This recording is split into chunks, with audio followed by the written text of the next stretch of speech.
توبہ کیسے کی جاتی ہے اور اگر بار بار توبہ ٹوٹ جائے تو اس حالت میں انسان کیا کرے؟ سبحان اللہ نظامی صاحب، یہ جو توبہ والی نعمت ہے نا، یہ بھی اللہ رب العزت کی خاص اور ارحم الراحمین کی مطلوبہ نعمت ہے۔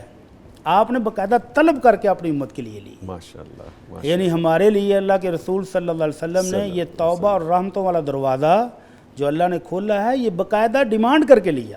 کیسے؟ مکے والے آ گئے کہ اللہ کے رسول ہم آپ پر ایمان تب لائیں گے کہ آپ صفا پہاڑی کو سونے کی بنوا دیں۔ مزدوری بیچارے کرتے تھے یا پھر تجارت کرتے تھے، تو سونے کی بنوا دیں پھر ہم ایمان لائیں گے۔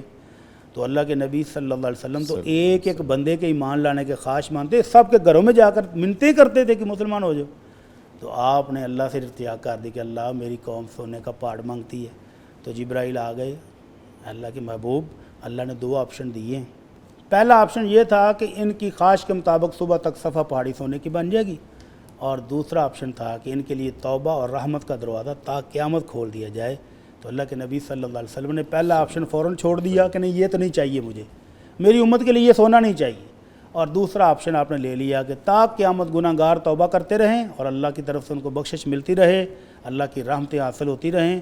تو آپ نے فرمایا یہ دروازہ جب تک سورج مغرب سے طلوع نہیں ہوتا تب تک یہ دروازہ کھلا ہوا ہے۔ جب بھی بندہ گناہ گار تھک جائے، گناہ گار ایک تو ہے نا کہ وہ اس کو موقع نہیں مل رہا، ایک ہے کہ گناہ کر کر کے تھک بھی جائے تب آ جائے۔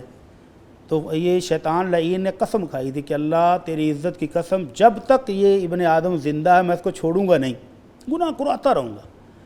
تو اللہ نے بھی اپنی 3 قسمیں کھا کے کہا تھا کہ مجھے میرے جلال، میری عزت، میرے بلند مرتبے کی قسم، تو ساری زندگی ان سے گناہ کروائے گا، اور میرے بندے نے ایک دفعہ آ کر میرے سامنے جھک کے شرمندگی سے، ندامت سے کہا اللہ معاف فرما دے، تو میں نے ساری زندگی کو معاف کر دینے۔ ماشاءاللہ۔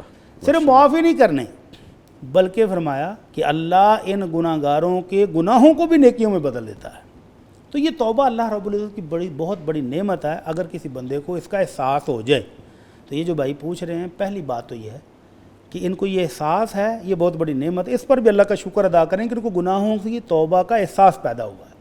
تو سب سے پہلے ہے کہ شرمندگی، کہ مجھ سے یہ ظلم ہو گیا ہے، یہ میں نے جرم کر لیا، اپنے رب کی نافرمانی کر لی۔ پہلے ندامت، اور اگر آنکھوں سے ایک آنسو نکل آئے تو وہ ساری زندگی کی سیاہیوں کو دھونے کے لیے کافی ہے، ایک آنسو صرف۔ اور اس ندامت کے بعد پھر پختہ عزم کہ آئندہ میں یہ گناہ نہیں کروں گا۔ یہ پختہ عزم کے ساتھ اپنے رب کے سامنے 2 رکعت نفل پڑھ کے سجدے میں کہہ دے کہ اللہ مجھے معاف کر دے، تو اللہ سب معاف کر دیتا ہے۔ ماشاءاللہ۔ یہ پکی توبہ ہے۔ لیکن توبہ وہ نہ ہو جس طرح وہ کہتے ہیں ٹوٹ جاتی ہے۔ ٹوٹنے کی بھی 2 صورتیں ہیں۔ ایک ہے کہ انسان نے پورے عزم کے ساتھ پکی توبہ کر لی، جیسے اللہ نے کہا نا ایمان والو پکی سچی خالص توبہ کرو، کہ اس نے پکی تھی لیکن پھر شیطان غالب آ گیا، پھر نفس امارہ غالب آ گیا، پھر شہوات غالب آ گئیں، پھر دوستوں نے ابھارا، ماحول کا اثر ہو گیا، پھر ٹوٹ گئی، کوئی بات نہیں۔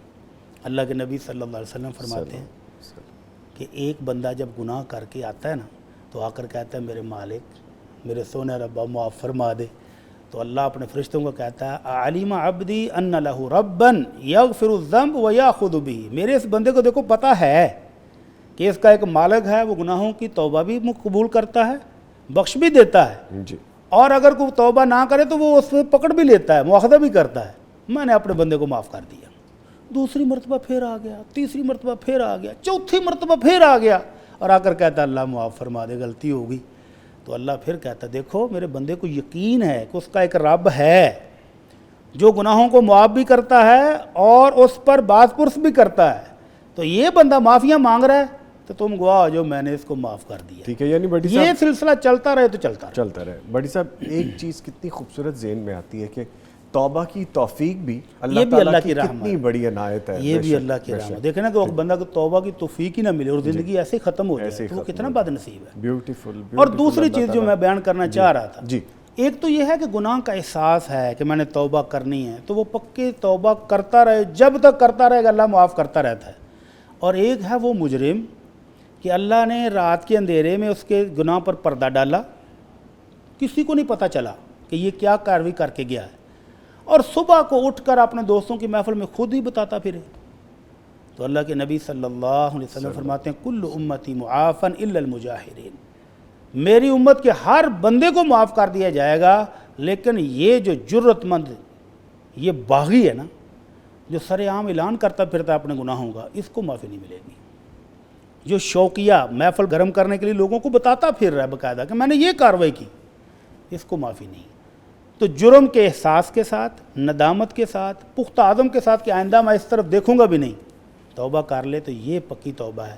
اور اللہ کے نبی صلی اللہ علیہ وسلم نے اپنے صحابہ کو توبہ کرنے کے لیے، ایک شخص آیا کہنا اللہ کے رسول گناہ ہو گیا، آپ نے فرمایا جاؤ وضو کرو اور 2 رکعت نفل پڑھ کے اللہ سے توبہ کر لو۔ تو یہ بہترین انداز ہے۔